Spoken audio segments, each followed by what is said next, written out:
ये बेवकूफ़ लोग, यानी कुछ बेवकूफ़ कहेंगे लोगों में से, मा वल्लाहुम, किसने फेर दिया इनको, अन क़िबलतिहिम अल्लती कानू अलैहा, उस किबले से कि जिस पर ये पहले थे।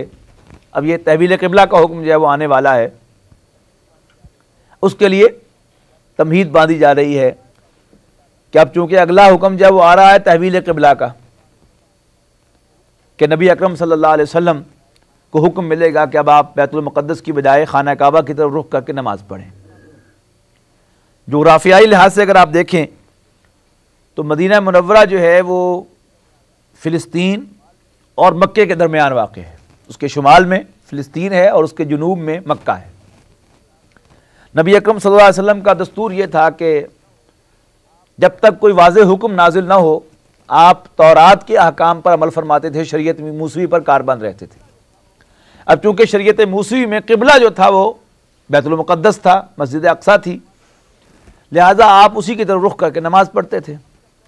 जब तक बैत अरकम के अंदर आप बंद नहीं कर दिए गए थे, आप मस्जिद हराम में खड़े होकर नमाज़ पढ़ते थे, उस वक्त तक आप इस बात की कोशिश किया करते थे कि आप ऐसे मकाम पर खड़े हों मस्जिद हराम में खाना काबा के गिर्द कि एक वक्त खाना काबा भी सामने हो और मस्जिद अक़सा भी सामने हो।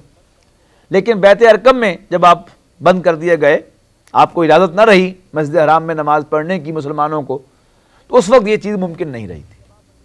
यही सिलसिला जारी रहा कि जब आप मदीना मुनव्वरा में तशरीफ़ लाए तो आपने बैतुल मुक़द्दस ही की तरफ रुख किया, लेकिन दिल ही दिल में आपको ये ख्याल आता था कि मेरे असल में आबा व अजदाद का मरकज़ खाना काबा है, मस्जिद हराम है जो हज़रत इब्राहीम ने तामीर की थी और जिसको अव्वल बैत का मकाम हासिल है।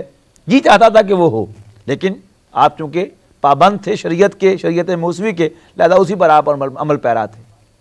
यहूदी भी बीच में से खुश थे कि कोई बात नहीं, अगरचे ये नई नबूवत का दावा तो कर रहा है ये इस्माइली नस्ली एतबार से, लेकिन इस्माइली होने के बावजूद ये इसराइली क़िबले की तरफ रुख करता है तो हमारा ही कैंप फॉलोअर है, नथिंग टू वरी अबाउट। लेकिन अब यूं ही ये तहवील क़िबला होने वाला था, अब उस पर उन्हें तकलीफ होने वाली थी बहुत ज़्यादा।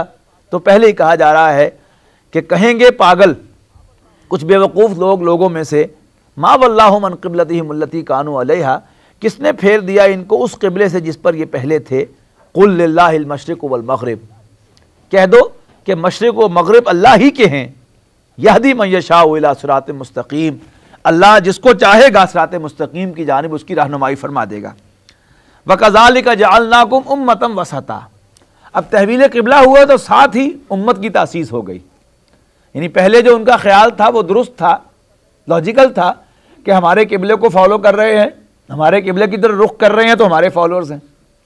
अब जब तहवील क़िबला होने वाली थी तो उन्हें बजा तौर पर तकलीफ भी होने वाली थी इस पर कि अब नई जुम्मत तशरीफ पाएगी। हमारा जो एजाज़ था कि इन्नी फ़ज़्ज़लतुकुम अलल आलमीन, मैं तमाम जहानों पर तुम्हें फजीलत दी, हम उस फजीलत से महरूम किए जा रहे हैं। और जब इंसान महरूम किया जाता है तो 100 तरह की बातें बनाया करता है, तो बातें उन्हें बनानी थी। तो अब चूँकि नई उम्मत, तो बहरहाल अल्लाह ताला का तो मकसद ही ये था कि अब तहवील क़िबला होगी, साथ ही नई उम्मत की तासीस का ऐलान हो जाएगा। अब वो तासीस ही जो मेमोरेंडम है उस उम्मत का वो साथ ही बयान हो रहा है, वकज़ालिका जअलनाकुम उम्मतन वसता, ऐ मुसलमानों हमने बना दिया तुमको इसी तरह एक वस्त उम्मत, एक दरमियानी उम्मत, एक वास्ता उम्मत। अब उम्मत वसत के दो मफहूम लिए गए हैं, दोनों ही सही हैं।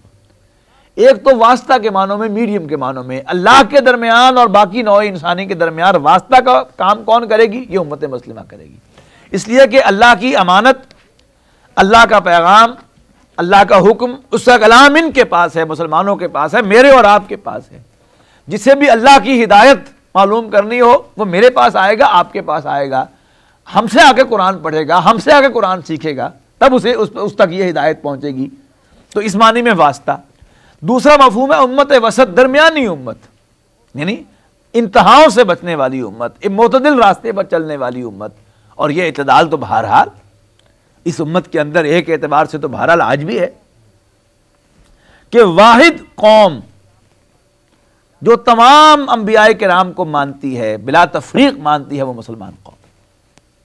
पूछ लीजिए यहूदियों को, ईसाइयों के मुल्क में हज़रत ईसा अलैहिस्सलाम को गाली देने से नहीं चूकते वो।